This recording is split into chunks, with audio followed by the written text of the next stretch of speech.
Oh my gosh.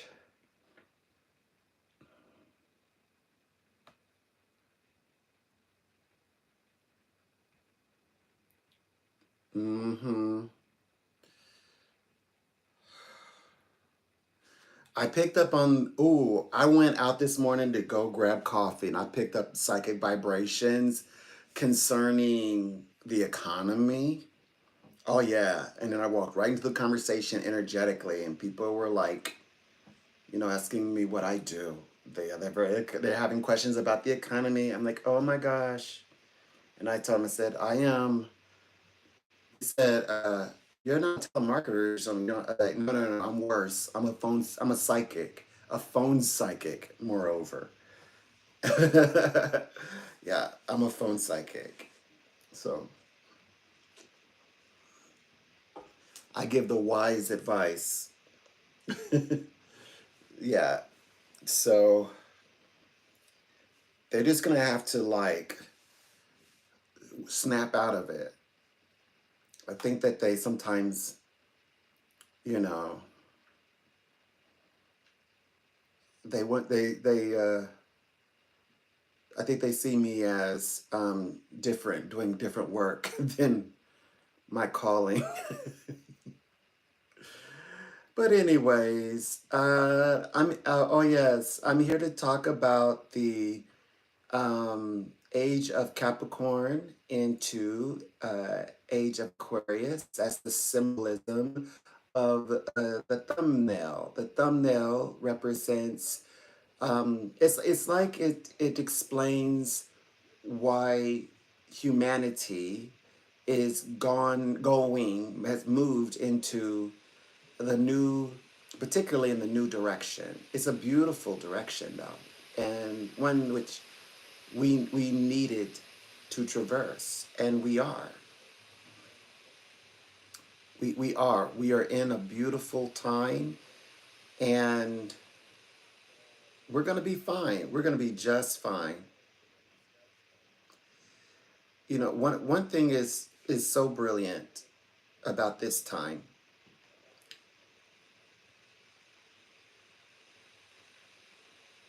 is that, one second, let me make sure everything's, where you come from. Oh, okay. Boom, there you go. Okay, now I think we got it proper now. Did we?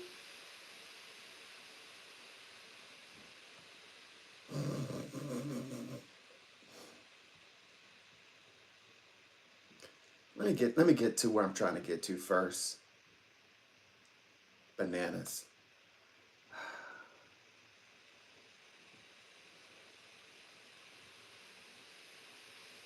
All right, here I am. So, hi. Okay, let me say hi before I even. Hi, George Wills. Hi, Sean. Uh, Colex, Luke Rowe, Min, Jamal Clips. Hi, hi, hi. Where are you streaming? From the Americas, from north. I'm northward. I'm where the ice and the snow is. And today my subject matter is Age of Aquarius and Age of Capricorn into Age of Aquarius. This is our first year in, and humanity. I am an expert phone psychic, and I stepped away and I went out and I go out in the community, and immediately I picked up psychically. I said, people right now are thinking about the economy.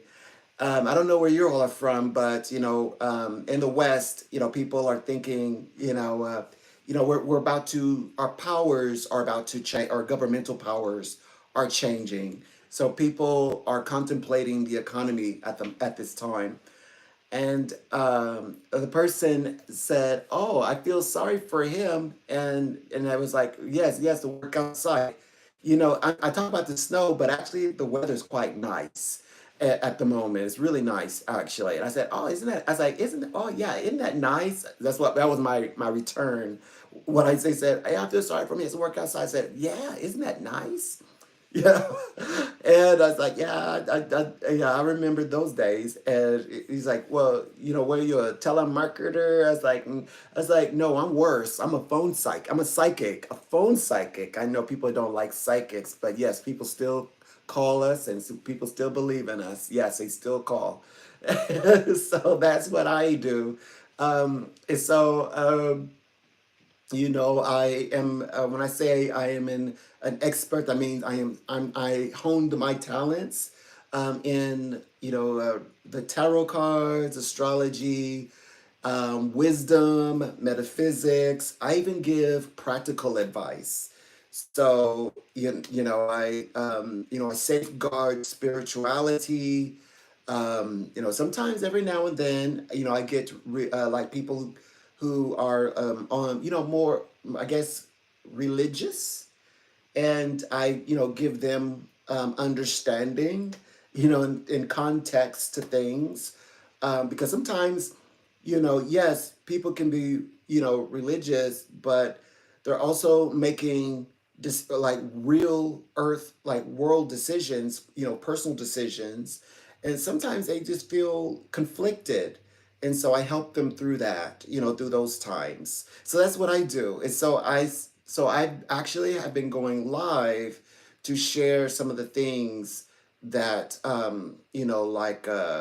so these next streams are purposeful. By the way, I'm still going to do the I also like to read the Bhagavad Gita, which is the Hindu Bible, which is a beautiful Bible. And when people talk to me about the Bhagavad Gita, they really do a disservice. It's like somebody who talks to you about the Holy Bible and they give you their interpretation. Well, the same thing with the Bhagavad Gita.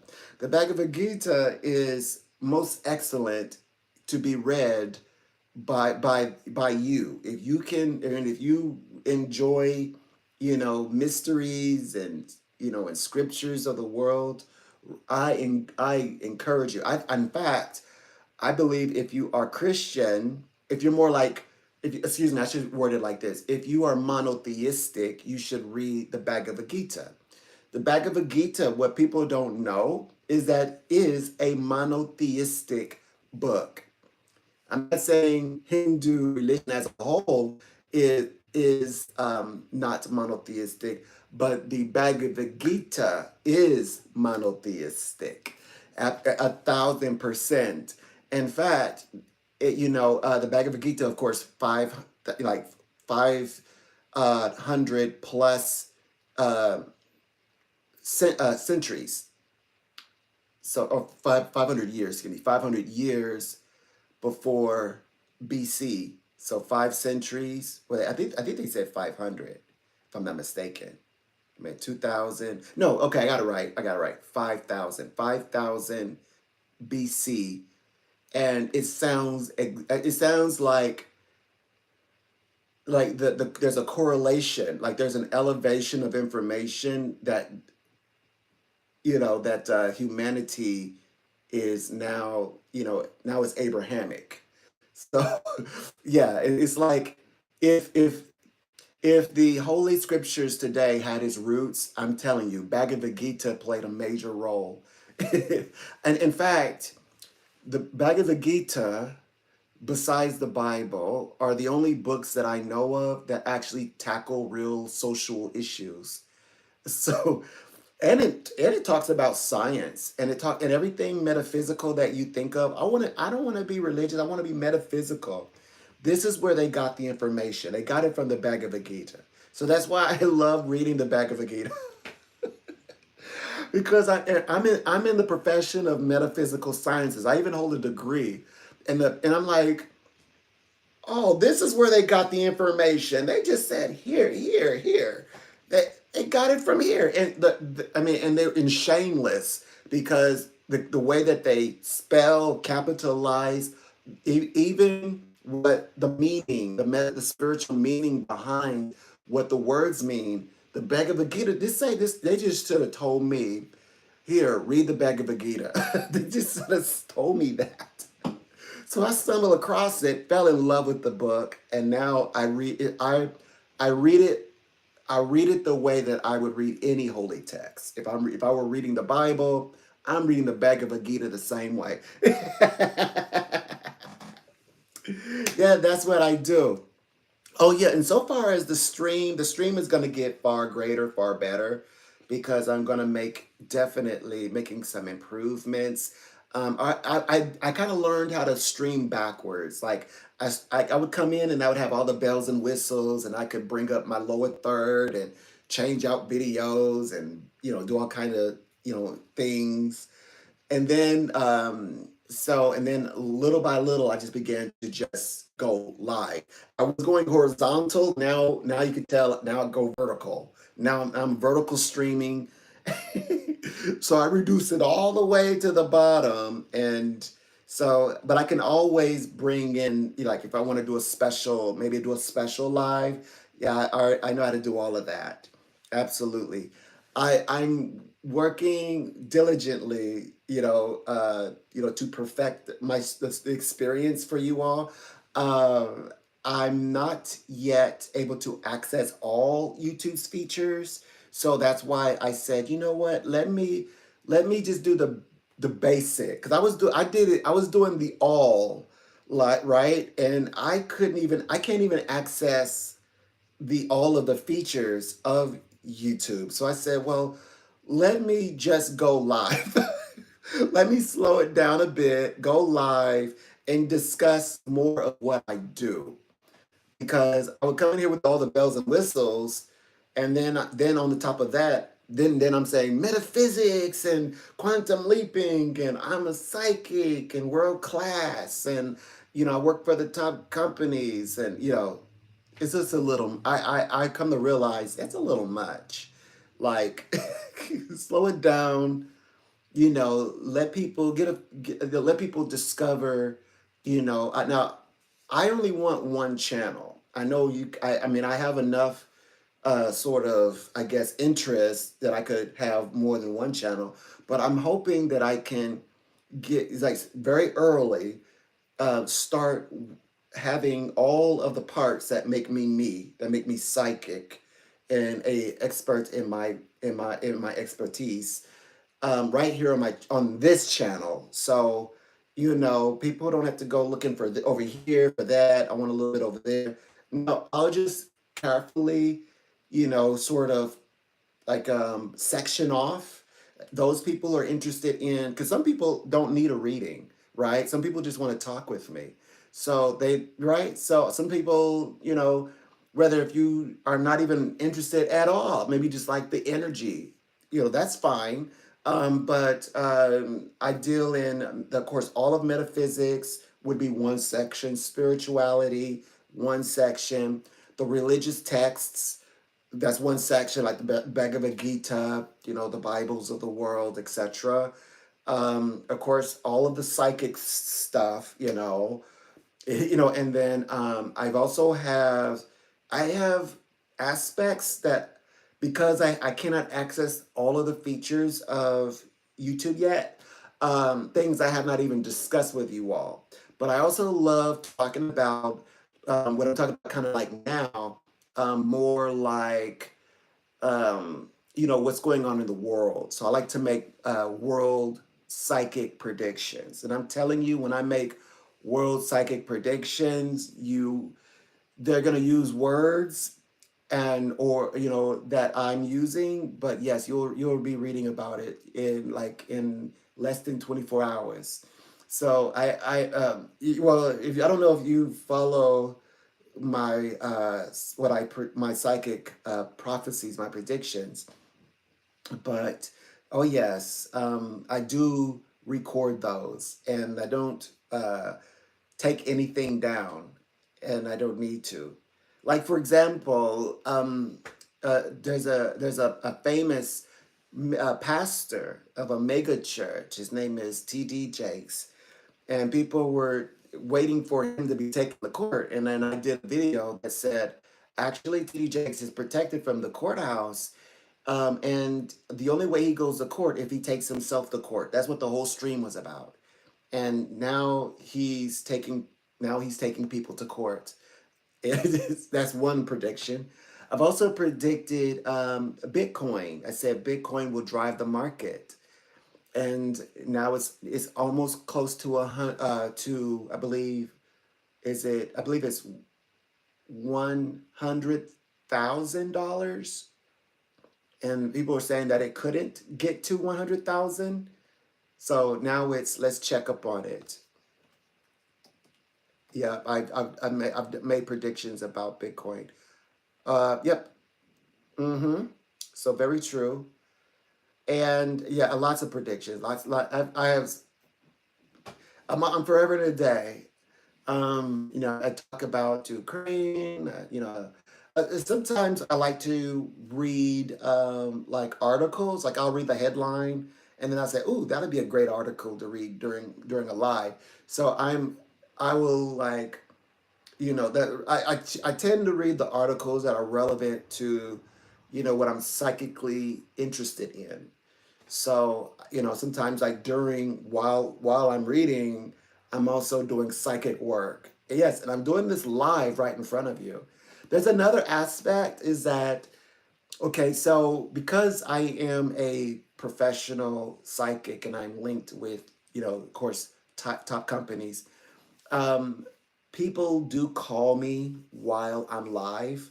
So like right now I am also working with clients. So but of course you don't have to like sit through a reading or anything. It's just that when they do call, I do more or less go into reading mode, like on the spot.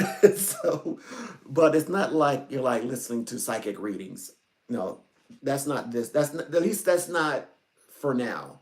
There will be a space for that, but it'll be designated because I do understand that people they will visit me more than just to, I guess, get a psychic reading. Hmm. Some people are just interested in, they have like their own ideas, and they just want to add to the conversation, and that's lovely. I respect everybody. If you have questions and things like that. Hmm. It says um it says you're going to bed. Okay, I'm up. My day starts at 3 a.m. Yeah, I've already gone outside. Yeah, I've already gone outside, and my gosh, you know, weapons. Oh my gosh, I have been me all of my life, and I have a very interesting path. Um, I am okay. Let's talk about astrologically. Let me explain it to you psychically. I am I have all seductive and planets of beauty as my astrological chart. Like Trump has all of the riches, all of the wealthy planets. I have all the beauty, seductive planets. In short, I'm like the priest and the witch at the same time. So yeah. So I am enchanting and I am mesmerizing. So right. So that's me spiritually, psychically, and I grew up with this, which means I have like people have pretty privilege. Yeah, it's a lot of me privileges. And of course, I also have complaints because people expect me to be like, like, like, grab me by the throat, stick out my tongue, sort of bit. So, like, they're like, so I have to be very cautious and careful about how I engage people, right? Because I don't want to mislead them, misguide them. Like I don't give anybody anything that I don't actually want. So that's how I learned to get ahead of the situation because it can kind of take a life of its own, and then when it does, it's out of it kind of I lose control. Kind of like if a pretty person comes in flirting with people. So I shouldn't like come in and being you know, I now granted I'm much older, right? So I there's no denying that. Now people might say, no, you're not. Okay, I mean, I say I am, okay? So like I have to be very careful of how I have to be very much self-aware how I'm causing people to feel. So that's me. There you go. So you can put that together as you will, and I'll leave it there and I won't bring it up anymore. But that's me. So yeah, I'm just very like you got your beautiful people, right? You got your pretty people privilege, and then you got another. Then you got your you got your intellectual privileged people. I'm I'm your enchanting privilege. Like you got charismatic people. I know I'm not like there's a funny charismatic. They're very popular. I've got the seductive going situation going on. Yeah, I'm an enchantress. Yes, I'm wizardly. My spirituality is very alluring. I have these qualities, right? Mesmerizing, right? I'm told often use your body. That's me. But I use mine responsibly, just like a pretty person. Like they don't want to be thought of as the pretty person. A lot of people don't want to be thought of. Oh yeah, you're so look at you. I know you. Look at you. Look over there. You saying to yourself. A lot of people don't want that. I don't want that. I'm more than just that. I'm more than just someone who can catch the eye. I love what I do. I'm an expert at what I do. And I created a space. I work very hard to get into my space. And I'm working very hard to bring you spirituality. And I do it in my own context, in my own way. And I do know, and I do realize what the repercussions are. Like I know I can say things and do things like within demographic, like in groups that other people cannot do. If they were to do it, and being a gender, they would get ridiculed, or they would, something, or worse, something could like it could really cause a problem. I can get away with it because I have the mesmerizing privilege. I'm mesmerized. People are mesmerized.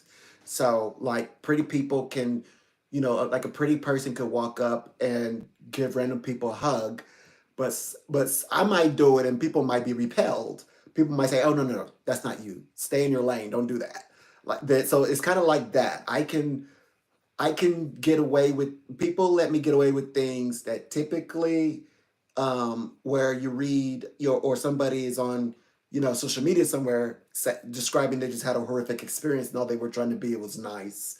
But I don't take that for granted, and nor do I take that lightly, and nor do I make that a job, because I think that, I mean, it's a feature, but it doesn't feature what I'm doing. It just happens to be how I've it's been that way ever since I was a young one.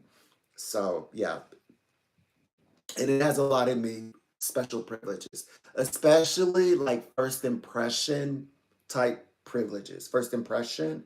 The problem is that with mine, like with it's like kind of similar to the pretty person.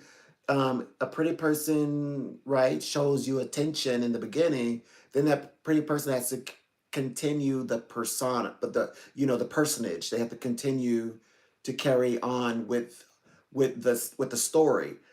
So mine is like that. If I enchant a person, if a person becomes mesmerized by me, I have to continue that. And I've learned over time, if I act outside of any of that, like I wouldn't be allowed to like have an off day. I can't like okay, today I'm just a little moody. Today I don't want to be touched. So I have to be very careful how I introduce myself into people's lives from the very start. And I've learned not to go like a pretty person may say, like the first topic, oh, you're so gorgeous. Oh, no, no, no, no, no. I'm just I put on. one shoe at a time, like anyone else. You have to work twice as hard, and if not harder, just like anyone else. I have to be like, I had to like quell that from the very beginning so that um, I can be, what do you call it? Not discreet. I mean, there's ways that a pretty person might say, well, I can show off, maybe go for like one special feature that I like that makes me personable to people, and then show off a feature that also makes me human. So I've learned to demonstrate, I can have the enchanting quality, but with a reason. Like, there's an enchanting quality, but I'm also very versed in spirituality. So yeah, I've learned to showcase more of the value that I appreciate and that I would really like to be remembered for. So that's what I've learned. So I'm more careful today, so that I don't get harmed, and neither does the other person get harmed, or compromise either one of us on both sides. I'm looking out for both of us. So yeah. So anyway, that's me all in a nutshell. And so no, I don't like offer. I'm not offering myself. In other words, the bottom line is, I'm like, a pretty person is not really wanting to offer themselves in most case, well, a lot of cases. We're finding out, just because they're pretty don't mean that they need a date. I myself, I'm not offering myself in either case. I am a psychic. I'm going to be in your psychic spiritual section. But am I aware that, like I said, there's certain things that I can get away with? I'm very much aware of it. I know. You don't need to. You don't need to tell me what's up. I know what's up. Mhm. So anyway, and this is a fine time to be us. It's a fine time to be us, because we're not even a full year in, anniversary of, the age of Aquarius. We just come out of age of Capricorn, and the age of Capricorn is dealing with our karmas, our history, our past. And we're able to grow from it into this beautiful new direction.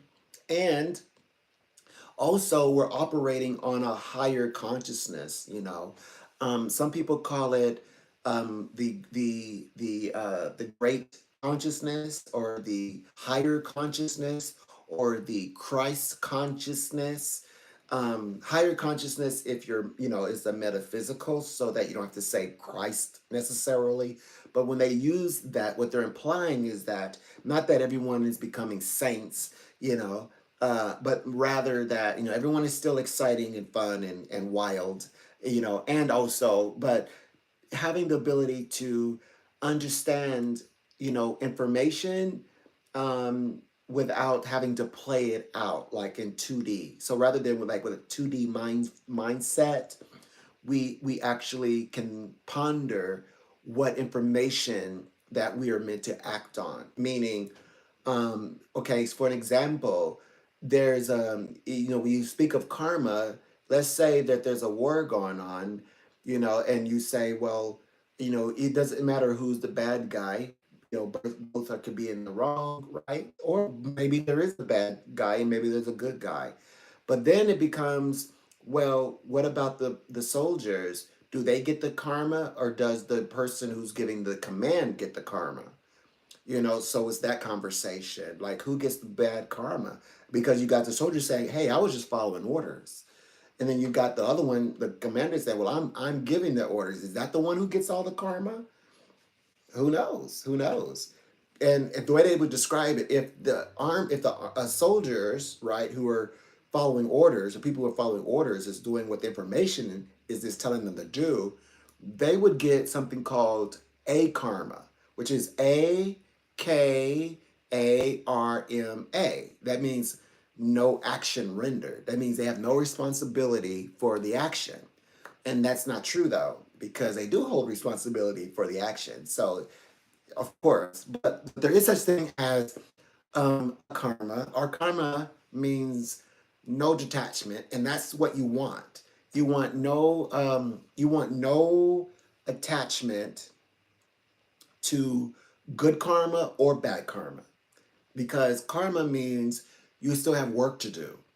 When you have no attachment to a karma, you're just doing the duty because it's the right thing to do. It's the right action. So you lead into right actions, and this, it gives you perpetual blessing, understanding, riches, wealth, happiness, joy, compassion, patience, all of the virtues. So yeah. So I whenever I'm reading, I incorporate all of the spiritual, the metaphysic, all of that, and I'm reading people in the way that I'm going to help them achieve perpetual connections. Perpetually, they're in a good way. They're in a good mind. So that's the way that I love to read. Absolutely. Hmm.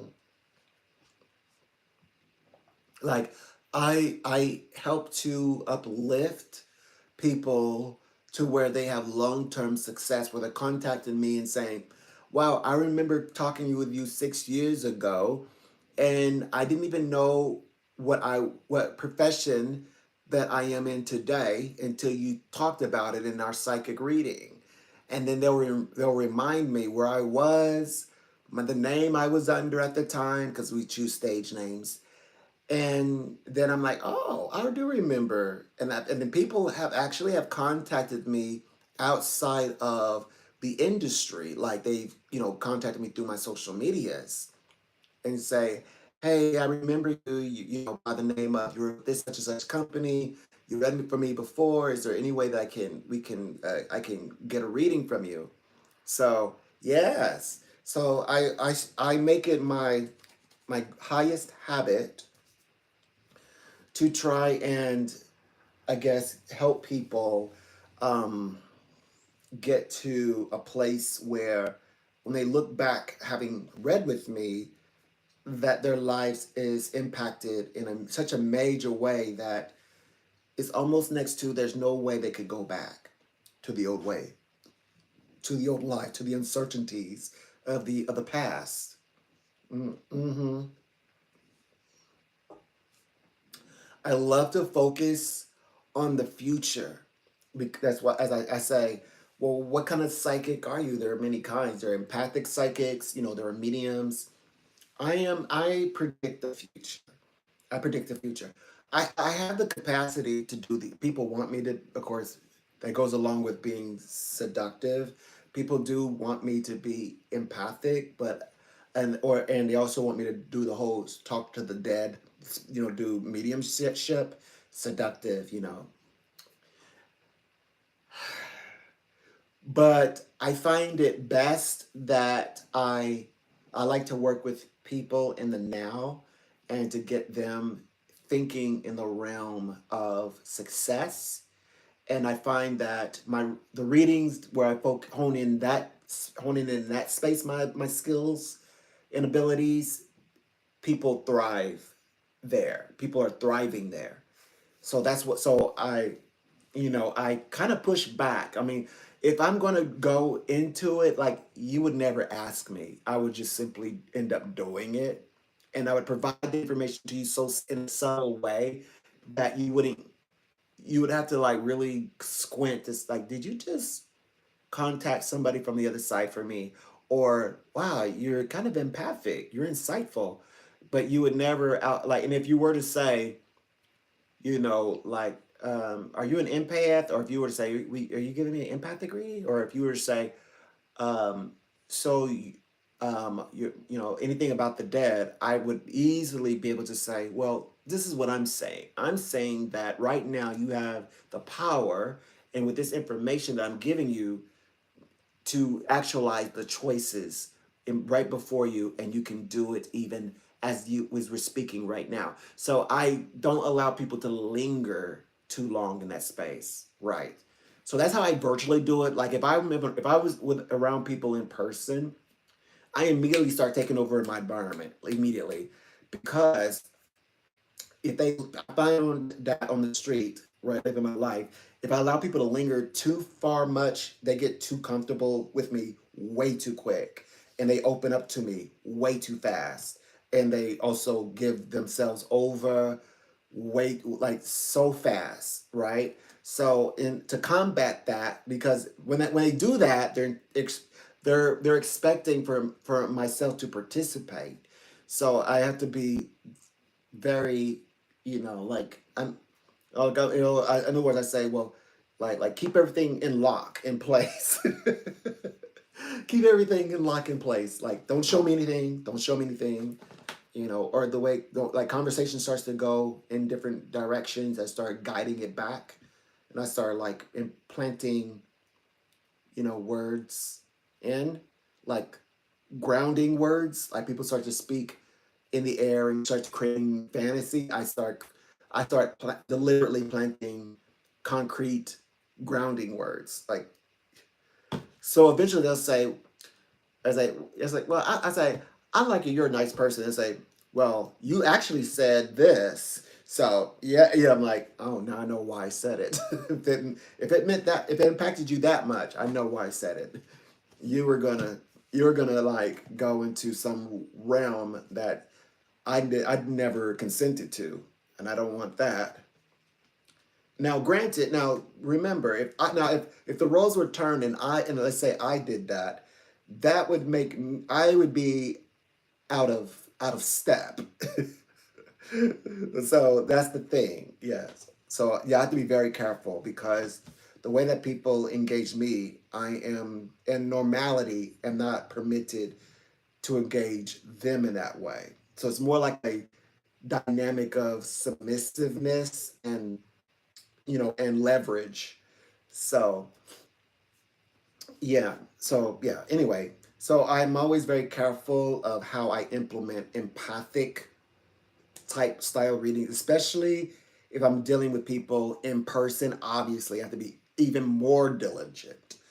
In the way that I open up. Like, I don't know what it is, but mediumship and being having the ability to read the dead somehow falls in the lines of. But I understand it astrologically. It helps me to better understand it, because Scorpio is about mediumship and speaking to the dead.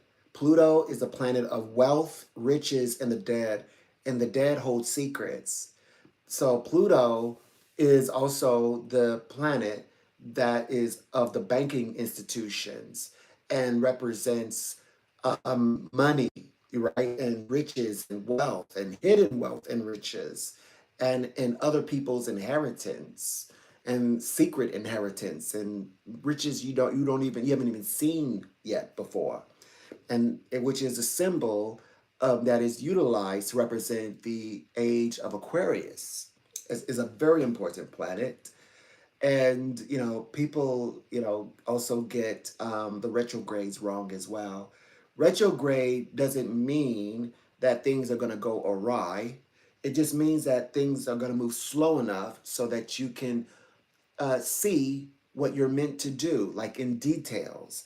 And now, if you go anything beyond the retrograde, there's a high potential that something is going to go wrong.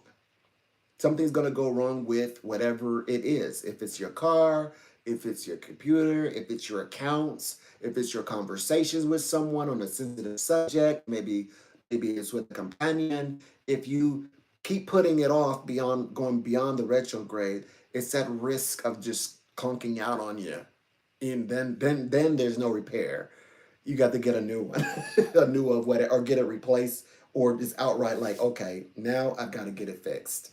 I cannot. It cannot be avoided anymore. So it's like when things go in retrograde, any planet, not just Mercury, but depending on the nature of the planet, all it means is here's your time to fix it. So you better fix it, because you're running on E. You're in the red, and soon you're gonna be in the black. So get it done. That's all retrogrades really mean. It means look at it's slow enough, because the energies move so quickly. It just means slow enough to be able to look at the details, to know what you need to correct. It's like I'm giving you every ample opportunity.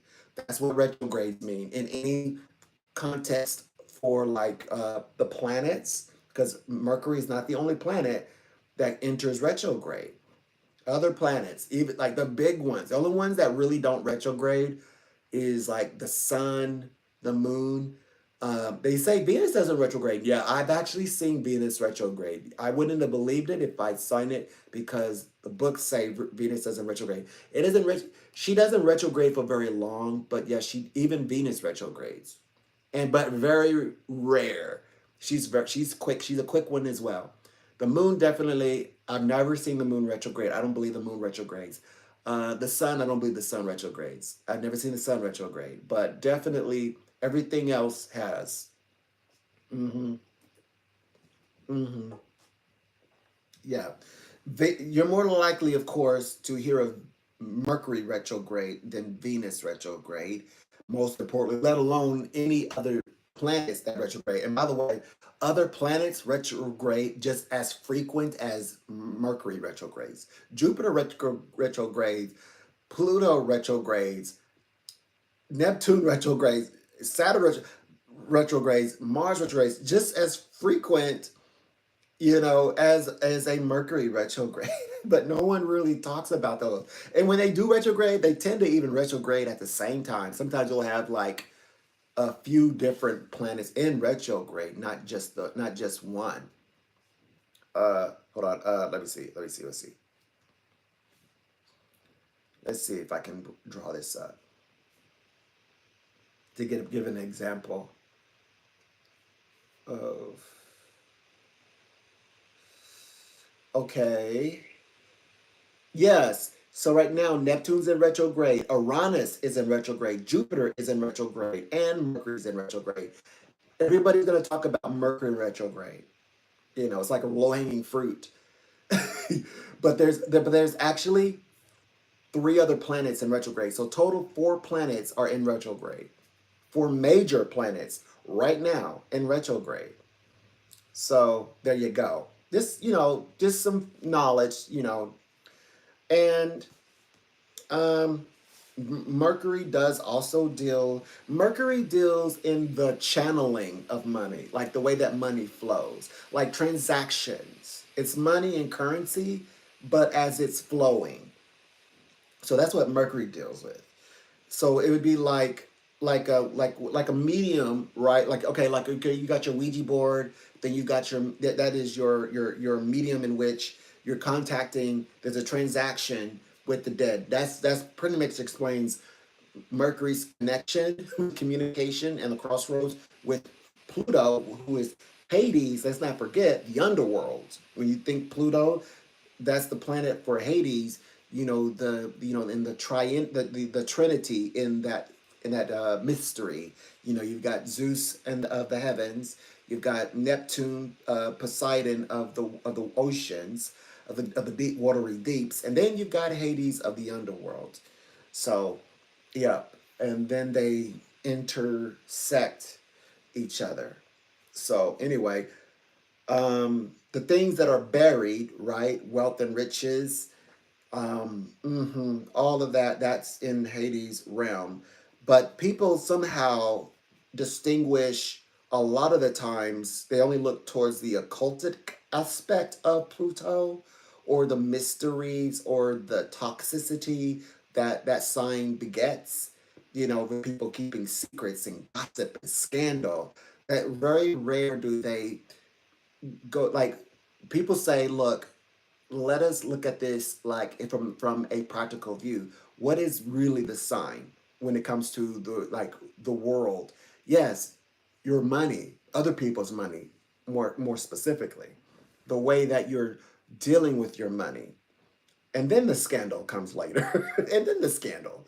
So, or the reason why do people need to like if it's a sign about power or about leveraging power over one, is that the power alone? No, there's something of value. But what is the value there? It's something money. If it's Pluto is involved, there's money and property involved associated with it. You just got to be realistic, and you got to stop looking at it with soft eyes. When you start looking at it just for what it is and just being honest, that will be your key to show you that, oh yeah, This is about the power to maneuver the cheddar, or the space in which cheddar can be developed and created, or real estate of some kind. It can even be, it could play out, of course, into intellectual real estate, even. Yes. Hmm. So I hope that gives a more clearer understanding. And so this is definitely rings true in the age of Capricorn, in the age of Capricorn. Now, you've got here, so it's age of Capricorn, and then to the, okay, so what is, so how does things get better with Pluto? Because it sounds very toxic, and we all know what that means. If you've been here for a while, even if you've been here a little less than a decade, yeah, just like within the past 7 years at least, toxicity. You would be born right into the worst of it, actually. Well, yeah. Well, it wasn't at its, was that its height? Well, where it leveled off. So yeah, you would be born into it. But about a decade, yeah, 7 years up, yeah, toxicity. You felt that vibration. And then of course as adults over the past 17, especially over the past 10 years, even moreover, you most definitely would know what I'm talking about. So um, so what does it do for the age of Aquarius now? Now that if things have shifted, well, back to Pluto. Pluto is a transcendence. It means one who transcends. It's transformational. So meaning that, it's a liberating planet. Meaning because this is another thing that people don't realize. Pluto, right, associated with Scorpio. It's about the dynamics of power. That means someone is like someone being either holding your power or you're beholding to a power. And so transcendence allows for liberation or freedom. And of course, liberation planet is Uranus. Uranus is associated with Aquarius.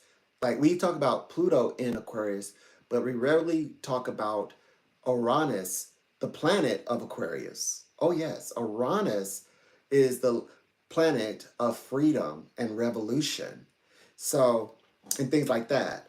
Or to like, especially like to revolutionize, like in terms of like in group. Okay, revolutionary would be like the movement and way that uh, the bicameral system of the U.S. moved throughout this presidential election.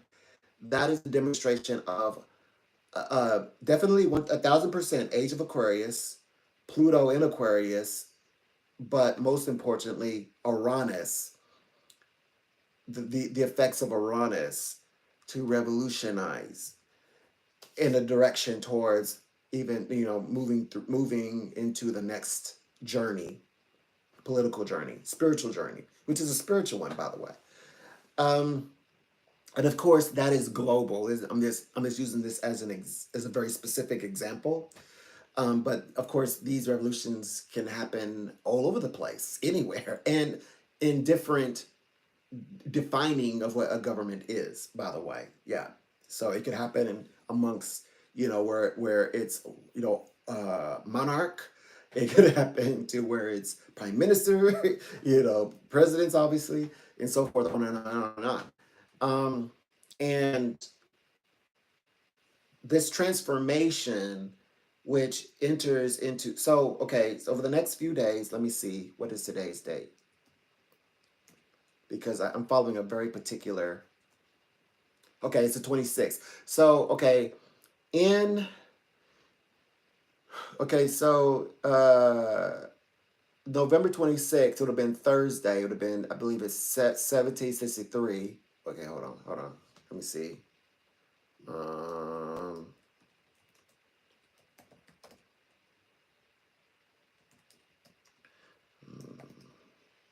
okay, let me see. Did I get it right this time? I'm sorry, 1789. So 1789, October 3rd. So, but is when he would have proclaimed it. And then 1789, last Thursday of the month would have been the 26th for George Washington. Okay, so with that said, what I'm saying is that we're in we're right in the middle of Scorpio, and we only have like literally like 2 days left of the Scorpio sign. I know that in your mainstream it says no, we don't, uh, but no, seriously, in the when you go scientifically and you're looking at from what like NASA's schedule, and their dates of where everything is in the universe, an astrophysicist. And if you care to be accurate, if you like to be accurate in terms of science, and also yet, able to, make accurate predictions and according to time, this is the case. Because we have 13 signs. So Pluto represents the transcendence, the transformation, and the 13th sign.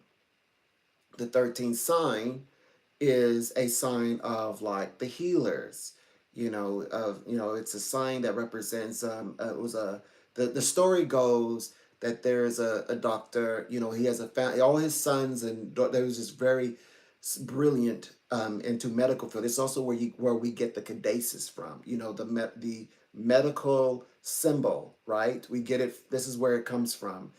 And the sign is also represented by the caduceus, which also, yes, it also they have added its emoji. So the astrological sign for this sign is amongst the astrological emojis when you look into your smartphone or on your computer, where you go look into the astrology options, astrological sign options. It's there.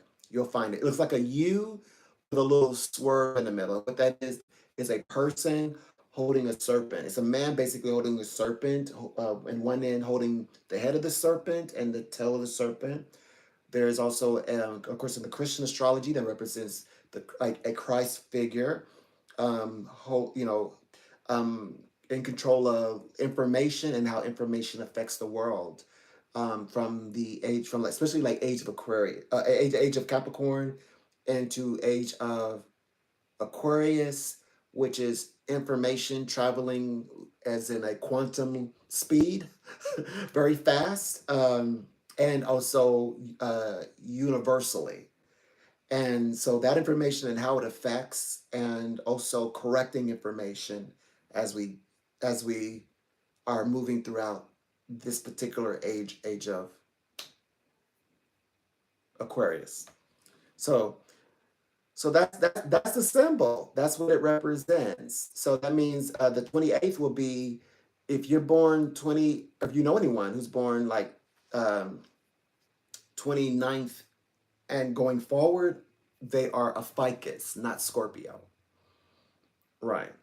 That sign takes up majority of the astrological sign Scorpio. So you technically, I mean, going based on NASA, right? You and astrophysicists correctly, it's only Scorpio is only providing you 6 degrees. I mean, you only have 6 days to actually be a native or true Scorpio. 6 days only. And remember, the first 1 to 2 days is on a cusp. So somewhere in the middle, you would want to be. It's very slim chance. So the narrowing chance of being a true, like full on Scorpio, very slim in these days. Very slim. And very interesting that, the number would be six, the karmic, the evolution of humanity from age of Capricorn, dealing with, the history of humanity, collectively into this new awareness, this Christ awareness, this deeper, higher understanding of, what things mean and what dogmas mean and theologies mean, and what when people were writing, forefathers, etc., or people just in history writing and their thoughts, and how, like what is applied in philosophically today, and whether it has any moral aspects to it, or or just real life aspects to it. We are taking a look into those things. We're looking into those things now. It's amazing. But we're able to critical think. We're not just finding it and, as they say, acting it out anymore. We're no longer really, it's like we're able to act off script. hmm People talk about the 3D dimension a lot, right? I'm in the 3D dimension. Basically, it's like, okay, so if I'm 2D, I am maybe only aware of myself. The 3D means I have now been made self-aware, because I now am aware that, wait a minute, there's an awareness. There's other things going on here. And then when you get to 4D, 4D represents there's other people recognizing me. That means there's other entity, like, ooh, there's other people like acknowledging me. I'm realizing I'm not the only one. You don't have to wait till you get to the other side or get to the fifth dimension to see that there are other minds contributing to the collective consciousness. So, and then you get to the 5D. 5D is something else, but 3D pretty much that's what 4D is. Um, 3D is, as they say, people say, well, I'm in the 3D. When you say, people say, I'm in the 3D right now. 3D means like the world and the way you're engaging it as you are now in your 3D dimensional world. Yeah. That's what it means. Perception wise, right now, with me engaging you all, this is an example of a 5D. The fact that I'm operating, connecting with you through across the internet is like I'm actually mentally, uh, in theory, I'm operating actually in a 5D mental capacity. Although you can make me look 2D. You know, you might, depending on what how you're perceiving me. Some people might see me as, if I become animated, you'll see me. Like if I were to start pick up this phone, you would see me in 3D. You see me more in, like having extra dimensions and aspects and parts to you experiencing through perception. And then the 4D comes in when I begin acknowledging you. So yeah. So when you start to think of like the dimensions, you realize that you can. I mean, they're not as parallel. Excuse me, they're not as linear as we might imagine. They say time isn't linear because we're talking about time as well. So, like they say, time bending and flexing, right? To get to one dimension to another, and sometimes dimensions even they can parallel because like geometrics, they can be sort of like they can be, you know, vertexes that can one across from the other in any way, parallel and all that, perpendicular and crossing over, or be even opposite directions, right? So, um, meaning, one can be pulled into from 2D into 4D very quickly.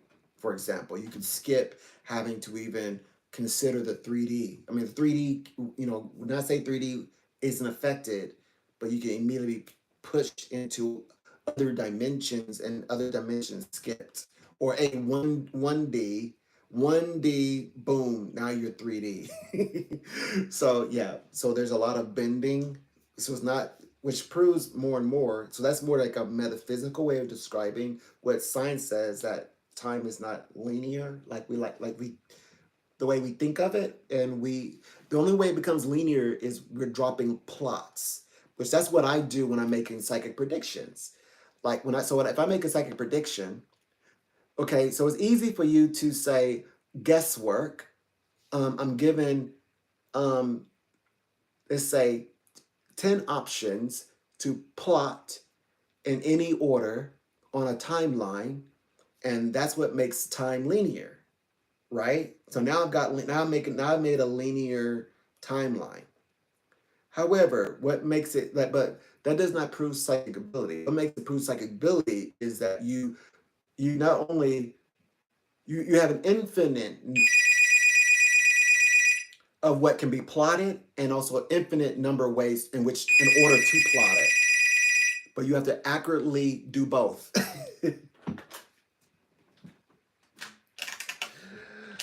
Welcome, it's a pleasure. I'm Psychic Donald.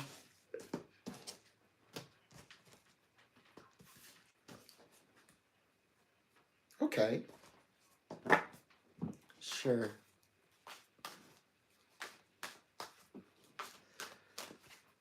Welcome. Welcome. It's always lovely to hear your voice. I know you go through so much though. Mm-hmm.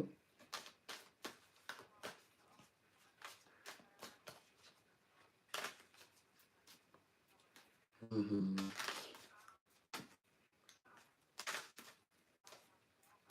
Okay.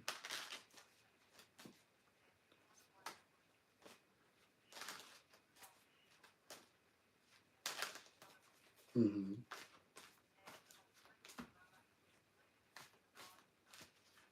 Mm-hmm. Mm-hmm. Okay. Okay.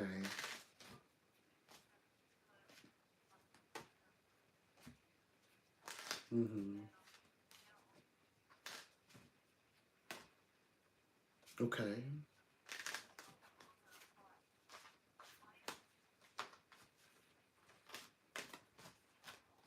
Mm-hmm. Mm-hmm. Right? What I get the sense of is that transformative. You're transforming something like an experience for yourself in I would say, in a healthy way, right? You're clearing, kind of doing some energy clearing. There won't be what do you call it, like a consequence. It won't be consequential. Like something bad won't happen or something won't be thrown off, is what I can see. It's like there's an understanding, not saying that this is what she wants. This is not her dream. This is not her desire for you to do this. Of course not.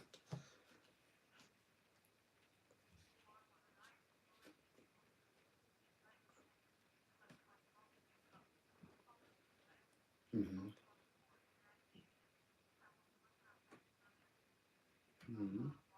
Right. Okay. Right. One of the things that I can tell is that she's still gonna still try to see where your mind is at, to see if she's around or not. She's gonna still be like keeping her ear close to the ground to see if you pull her energy in. She is going to do that. Okay.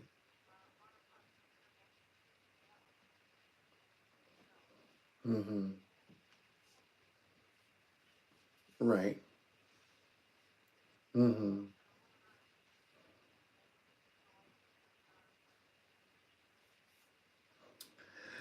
The guide said that protected one way. No, there will be no getting out of this one. No, it will, as you would say, follow up or follow through. Like there's a follow up, and there is a what they call it, a lesson learned. A lesson learned. Mm-hmm.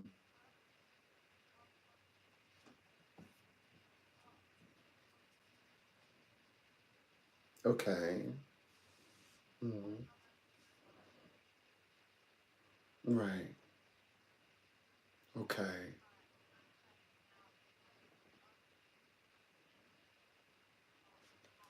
Mm-hmm.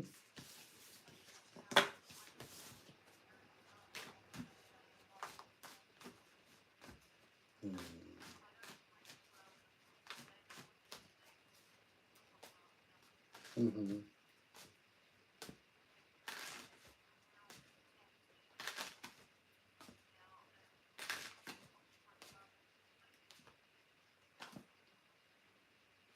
Mm-hmm.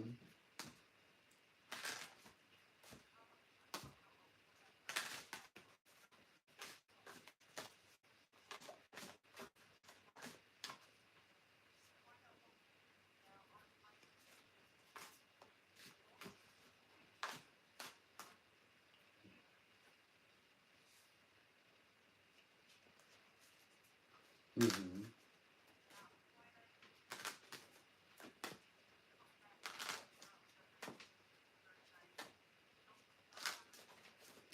Mm-hmm.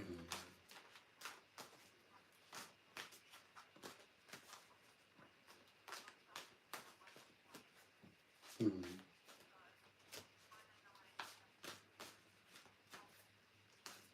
Mm-hmm.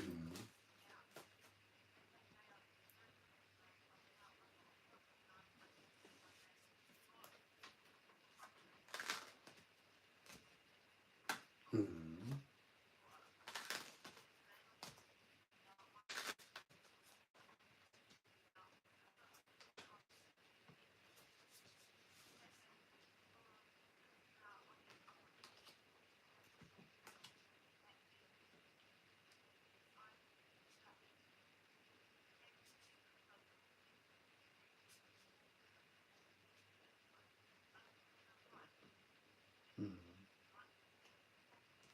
Mm-hmm.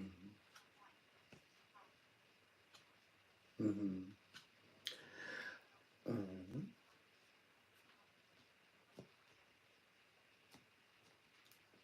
Mm-hmm. Well, I don't know. I right that I don't know. I wouldn't be able to connect with that. I can only say this. The reading suggests that he's trying to bring a connection between he and yourself. That's what I'm able to see. And he is trying to move things along a little faster. So, like, whatever it is that he and you need to get over, he's thinking, get over it already and begin having a relationship.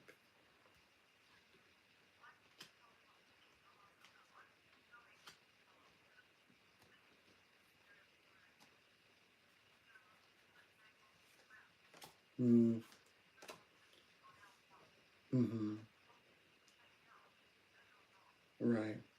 Yeah, now that is what that's what's going on there. There is a going, as you say, going out and getting into that space, and connecting, over you would say the weekend, like when there's an opening or time where he and you can get together, or go out, you would say. But that's going to be this week. He and you to go out this week. Yes.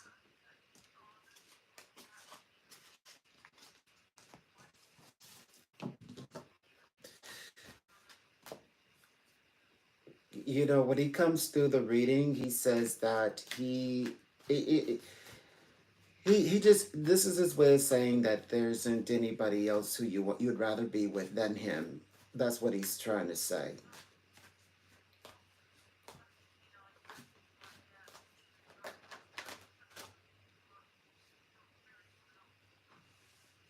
Yeah, he's jealous. He does other people. He's saying that other people, you don't want to be around other people. There's nobody else but him who wants to be with you, because he believes like you two belong to each other. He says, I'm not worried about you finding anyone else. There isn't anybody else out there for you. No one but himself. There's no one out there for him. No one but you.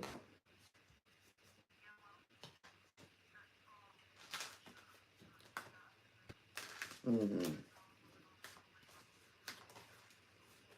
Right. Hmm.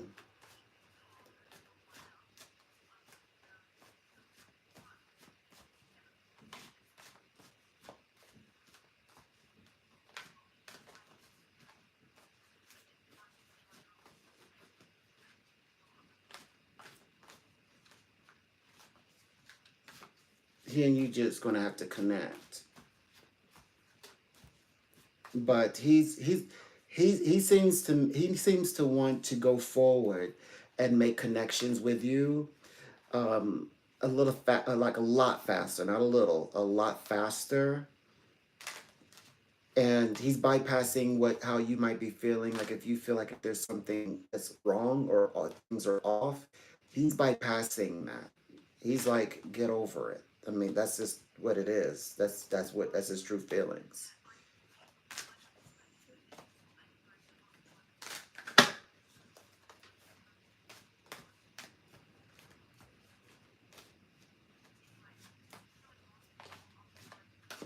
Oh, go ahead. Uh, yes. Okay.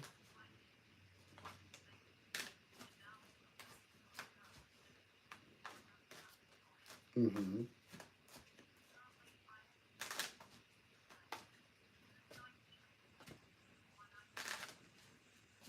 Okay. So what I could see in this realm is, well, he says that, well, complicated.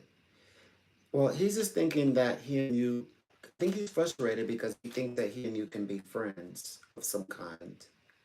Like he's trying to get an understanding.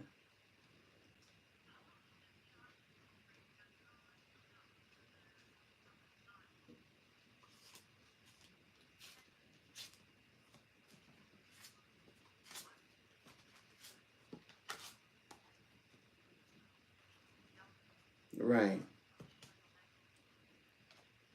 Right. Well, the landlord person, he might be attracted, he might want the whole friends with benefit thing.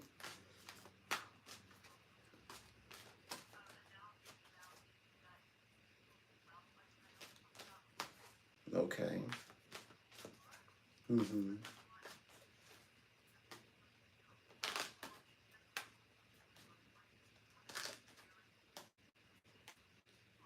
Mm-hmm.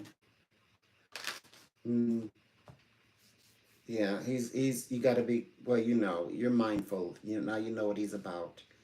Your gentleman doesn't trust this guy because he knows, he's a guy. He knows this guy would make a move. You try to be friends with benefits or something, connect with you for fun.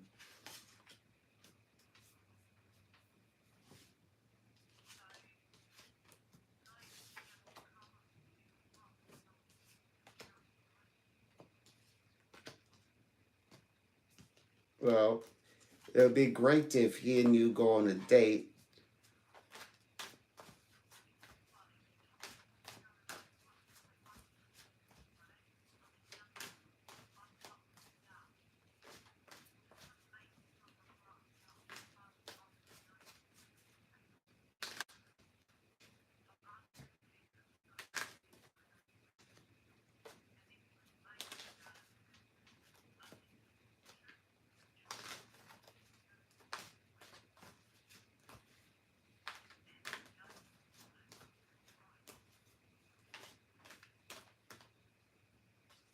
He's listening to you.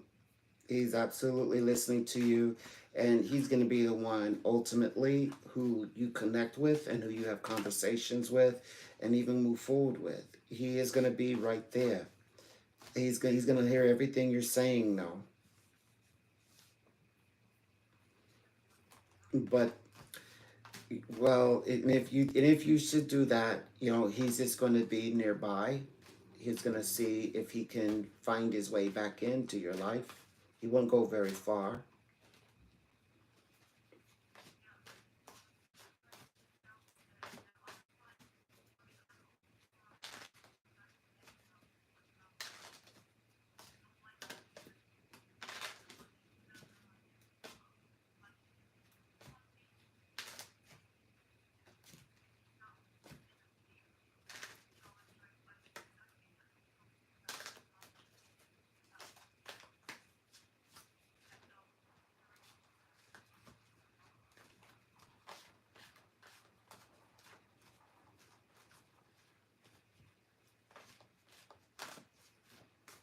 You have a question?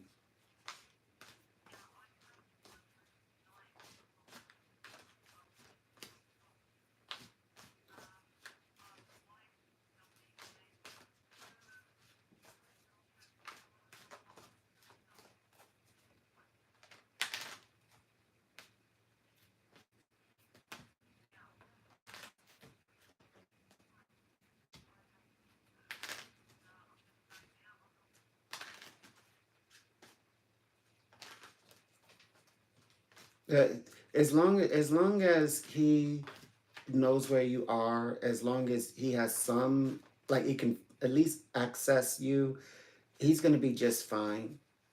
He'll just come find you. If you make yourself available, or if he knows where to come join you. He's not going to go far.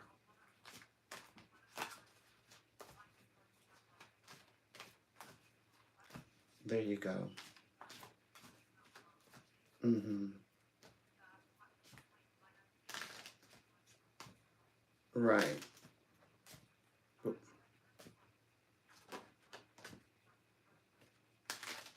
Well, you both are in agreement on that one. At least you both agree there. It sounds like.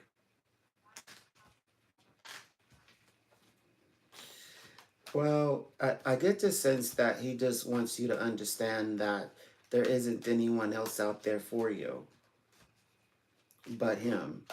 Just like the same for him. There isn't anybody out there meant, not even Anastasia, meant for him but you.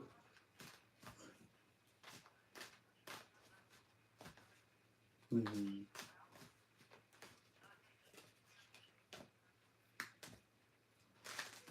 Mm. Well, wherever she's at, she's not with Carlos, and Carlos is not with her. He's with you.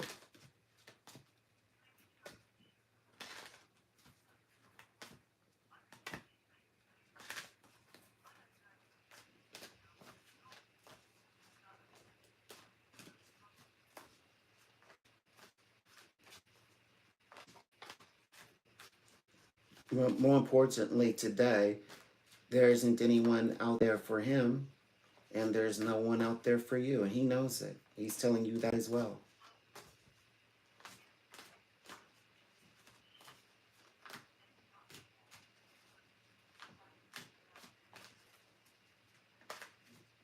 Well, that I wouldn't know, but I can only say that what he and you should be doing, he and you should be intending to have some time spent together.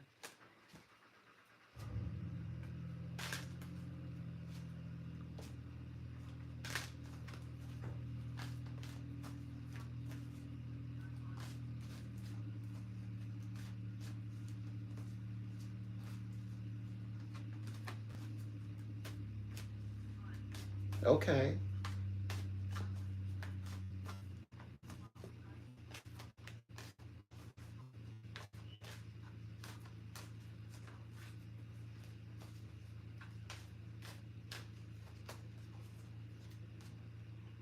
Well, that's what you both need to correct.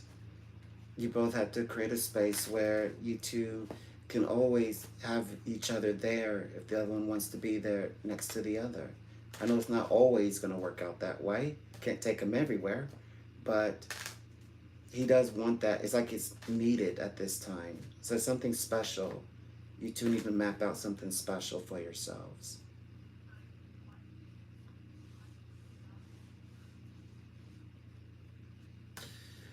He and you need to map out something special to with each other to have some time together.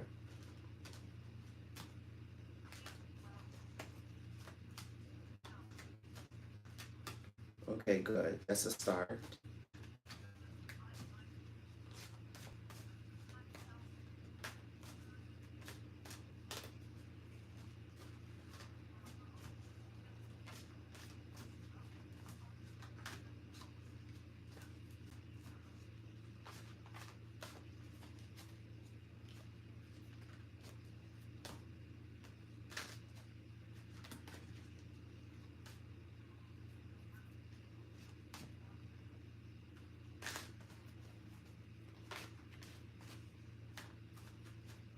Well, you certainly will have that opportunity this week because he is going to attempt to have some time with you. That would be a great time for you to open up with him, to have that time, that special moment with him.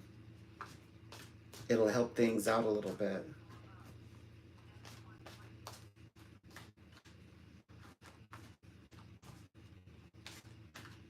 Well, in the beginning of the reading, I stated that well, how this will play out is that she will. There's a lesson to be learned. Like there's a lesson that you're teaching, and that's a good thing. You should follow through with the lesson.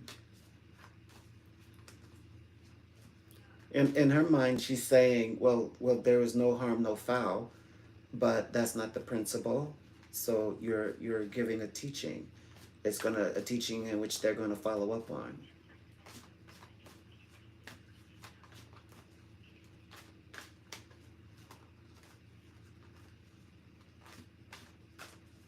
Mm-hmm.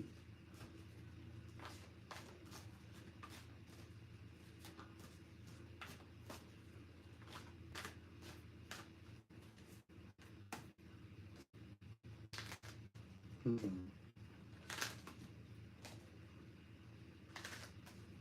Mm-hmm.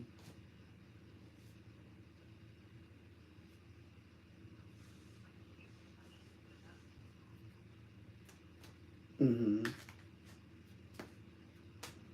Well, she just wants you two to figure it out, but she doesn't. I mean, she's not reading in it too much, or she's not reading into it too much. But she just expects you two should figure it out, and she doesn't think that you two are gonna figure it out right then and there.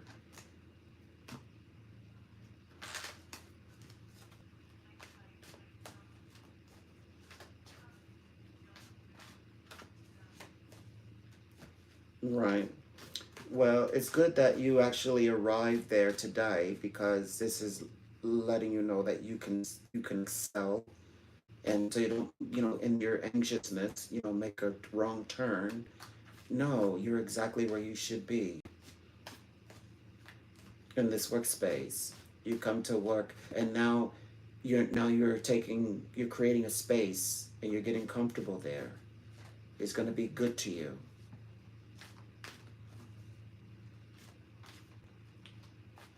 Mm-hmm.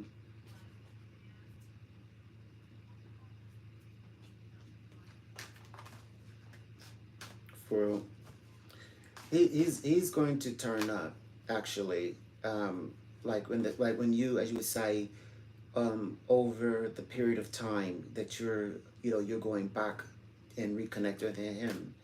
So you two are definitely not going to wait, for too long before you see each other. That's exactly what, at this time, you two are planning on reconnecting. That's how you two should focus on, what you two should focus on. Absolutely. But when you see him, it's a matter of having time together. He and you need to be together. Absolutely.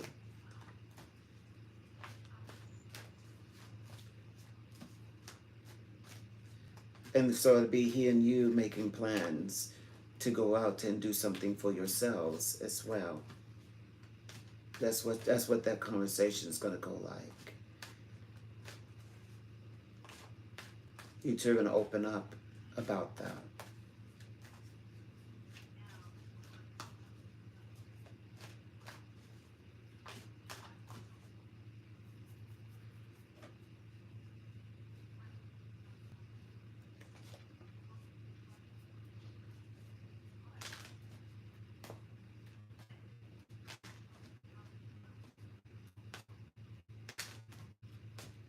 Well, he will absolutely, um, back off. Like he, will, stop making a play for you. He will do exactly that, as he should.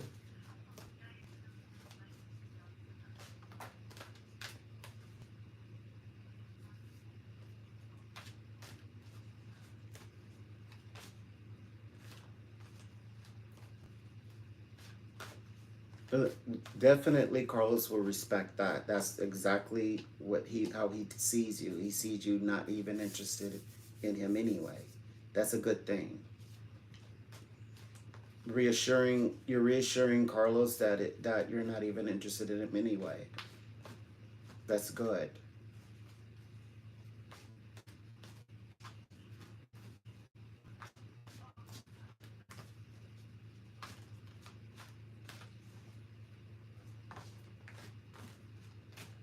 That is your gentleman there with you. He's there with you, making sure that you're okay. As long as he has knows where you are, he can connect with you. He's okay with you being there.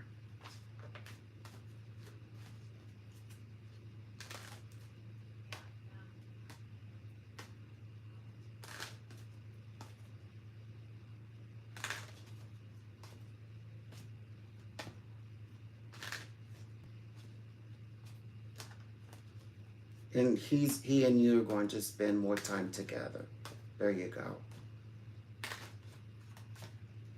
Mm. No, you need to go speak to your gentleman. You two need to get together and have a little bit of time to yourselves. And this time, hopefully, the landlord is not there. It's just the two of you. It's on a date. Hmm.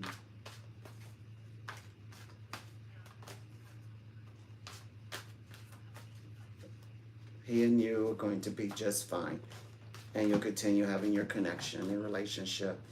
And then once you two connect, your relationship will begin to flourish, and there's other things you'll be able to do within in the grounds of your connection to each other. Okay, that's what I'm here for. I'm your psychic,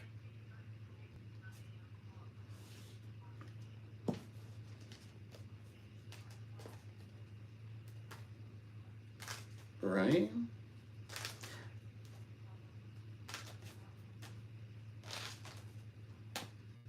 Well, one thing is good, one thing is for certain, is that you're exactly where you need to be, and that is at work. You're creating the space where wonderful opportunities can find you.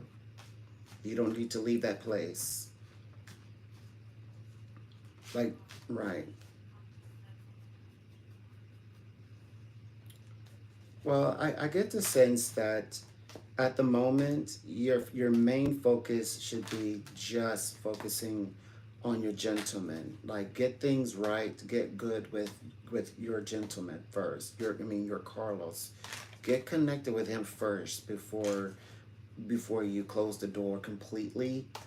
And then once you do, then close that door, and you can close it hard from there. But get connected, get plugged in with your gentleman, and see how that unfolds. See how you feel about that connection.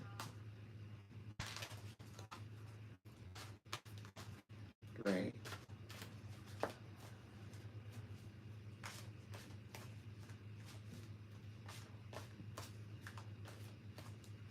There you go. And this time he will. He will. He will back off.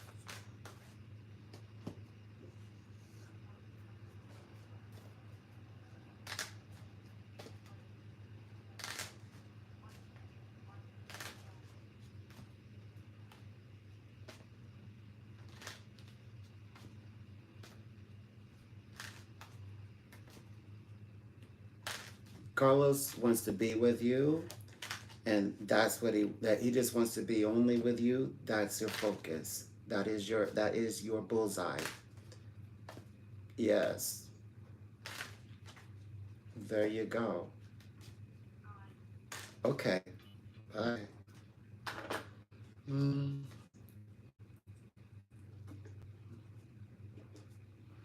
So, anyways,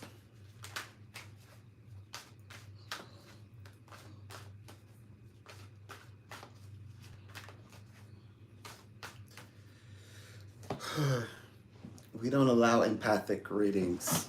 Mm-mm.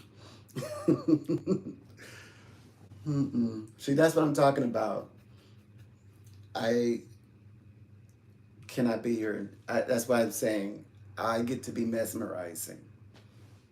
I'm like, so I don't give you a reading plus on top of giving you a reading plus do this and that and then be no. You're what you're looking for is an entertainer. You need to find an entertainer. But anyways, I need to go and do something very quickly, so I'm going to disappear for just a split second. I'll be back though.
I'm back. My bad. Uh, my bad. I'm back. I'm back, bro. I'm back. See, I wasn't gone that long. My gosh, I wasn't gone that long. Goodness. I told you I'd be back. Here I am. Mm-hmm. My gosh.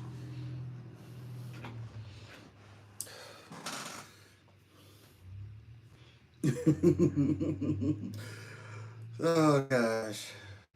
They love each other, but they just drive each other insane.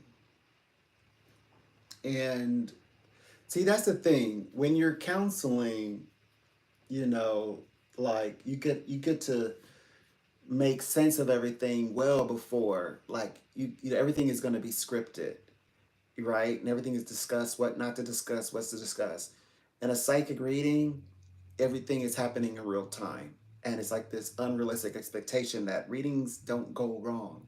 You don't say the wrong things at the, in being in the moment. You got to like navigate this very quickly, like, and by the way, within the first few seconds, because it's by the minute. Remember, it's per minute. So, so that means, there are safety guards, sort of these guards where no one needs to go insane because of the crazy twists and turns of the way the mind works. For a psychic, you have to do that on the spot. And you have to do it extremely quickly, not like within 15 minutes, not even within 3 minutes, within the first few minutes. That means the first 5 seconds, 3 to 5 seconds, even, because it's just like the internet, the attention span just has to be there. So it has to be very, and then it has to flow like that. It has to flow. So, in other words, sometimes you have to make sense of someone else's at the moment, because we all have insanity moments. So you have to make sense of everyone's insanity moments in real time. uh, yeah, that's the realm of the psychic. So it's how to do that and not also be emotionally and also mentally pulled in yourself. Because, of course, it will have an impact on your well being. I love it because that's what I do. This is what I do. Oh, yeah, we were talking about like how time is not linear. Yeah. Oh, thank you. By the way, I hope everyone has an amazing day. If you're going to school, I hope you have an amazing day at school. If I didn't say that, yeah, and also with work, I hope you all at work, have an amazing day. Yeah, I know you got to go do things today. You got to, I decided to log in, very early in the morning, and so just know that you have someone rooting for you. So if you are catching this live, and the one who said they are off to school, please know that I, you know, saw that. So I'm gonna get better at reading the entire comment because I think it would have been nice for you to hear it before you left off to school. But school is very important. Education is fantastic, and definitely get all that right. Any of the writing material, like the styles of writing, how to write better, get all that. Yeah, you're gonna really need that one because whenever you decide to come and do social media, you'll know how to write. you know, you'll know how to write really well and come and like formalize your ideas. So definitely get all the writing stuff while you're in school. But definitely have a great day at school and get all of the differential like mathematics, how to differentiate. Yeah, get all of that because yes, you do use it. You know when you really use it. Yeah, they say all this math I'm learning, I'm not going to use it. Yeah, you don't use it unless you're an engineer and you're working with rounds of mathematics under somebody. But if you're working for somebody, no, you might not use it. You just might just use, add, subtract. It's easy. Just add, subtract. It's easy. But if you're gonna since I know you're gonna end up doing something independently. Yeah, you're definitely 1,000% gonna use all of that mathematics. You're gonna use differentiation. You're gonna use geometry. You're gonna use theorems because you're gonna need to come up with some fancy mathematical like ideas. First of all, ideas off the top of your head, but you're gonna need to make them reasonable. And it's gonna take the mathematics, understanding, and proofs and rules to make it make sense. So definitely get it all while you're there. Do it. Do it. I'm talking to you, Ninja. Ninja Gaming. Clips 2. Do it. Do it. You can do it. I'm rooting for you. hmm I wish I would have said it early, and I'll get, better at it. I'll get better at, like making sure I read. I kind of skimmed ahead. I read streaming is very cool. What do you like do? Goodbye. Well, I just read like goodbye. I wish I would have read. I'm getting ready for school. That's why. I wish I would have caught that. I was kind of skimming. Um, yeah. So I'll be a little bit more careful with that to make sure I read the full context. I know this would have been better if you would have heard it like before going. So just go. But anyway, if you come back and you happen to chime in on that part, know that was meant just for you. Yeah, I see great success, and you furthering in your education. Beautiful, beautiful. So I'm enjoying my drinks today, having a great time, having fun, and yeah, life is wonderful. Life is beautiful. This is a new beginning. The new beginnings and which we're moving is fantastic. And I did share. Okay, how long do I want to be on here? I'll stay on for another 5 minutes. Yeah, I wanted to come in and just sort of talk about what is actually the age of Aquarius, and what like Capricorn. What we were in the age of Capricorn. Like, what was that all about? Yeah, I was dealing with our not just one person's karma, not just one group of persons karma, but humanity as a whole, their actions, decisions. Yes, we all played a role, including, what affects like a populace and also what affects individual. So all of that, and then coming into the age of awareness, self-awareness, higher awareness for humanity on a higher level, even the way that we perceive information, all of these things. That's what, as we're progressing into age of Aquarius. Now, because I think I stalled a bit with this live. I need to create another live. So I'll be going live actually maybe this evening, I think. I don't know if I could do it sooner.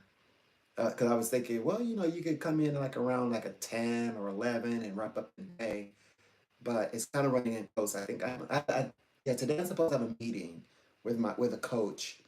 So because I started a new position, so and I scheduled a session where I can get a little coaching.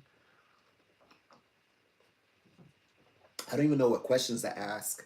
I just want to show that I have tenacity and I'm willing to learn and have a great attitude.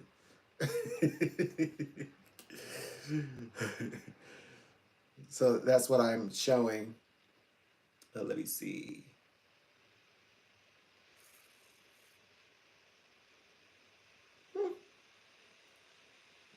Well, we'll see what happens if they show up. But I know they show up. I believe in them. Um,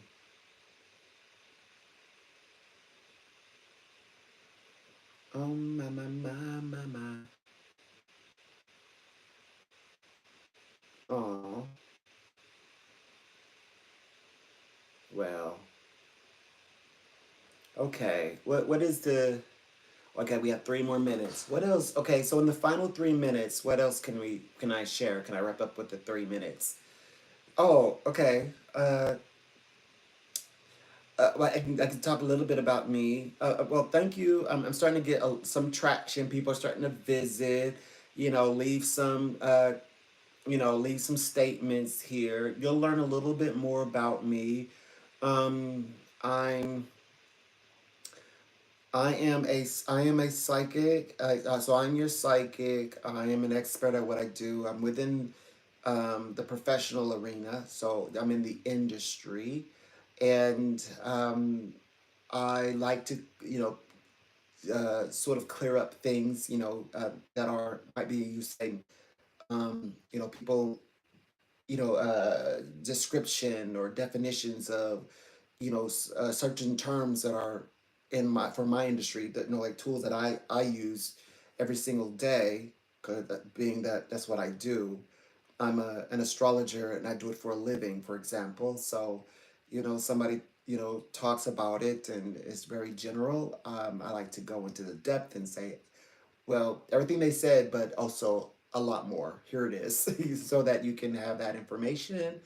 Also, I do the same with the metaphysic, and when I go into reading the Bhagavad Gita, for example, the scriptures, it's more than just reading words. I go into the deeper spiritual connections, and I like to read the entire chapter so we get the full context rather than, they say cherry picking and, and helping to define, an offshoot argument, to fit my modern concept or my Western world thinking. The context of the Bible speaks for itself, and you just have to just know where to look. There's a conversation for any modern day conversation, because in the times then or the times before, they experience the same experiences that we experience in modern times. They had baby daddies and baby mamas. They have divorces. They have marriages. They have brokenheartedness. Somebody cheated on them. They got it all. So any conversation that you can think of, I don't have to cherry pick. Like any conversation. That's what I love about the Bhagavad Gita as well. It talks even about the infrastructure and women's role in it. And also social security and welfare, all of these, and also the welfare of the women and children and humanity and men, and the dynamics between men and women. It talks about it all. That's right. So if you know where to look, I don't have to cherry pick and make it fit for a modern conversation. They are actually having the same conversations centuries ago that we have today. And I always say they are having conversations that our politicians are on the floor debating still to this day, this very day in 2024. I'm a minute over. Okay. I'm going to head off. And yes, please. Oh, by the way, when do I start reading those Bibles again? In December, the first week of December, I have a few live streams. There's a little bit of a series going on, and I'm going to upload that next thumbnail. So I'll see y'all in a little bit.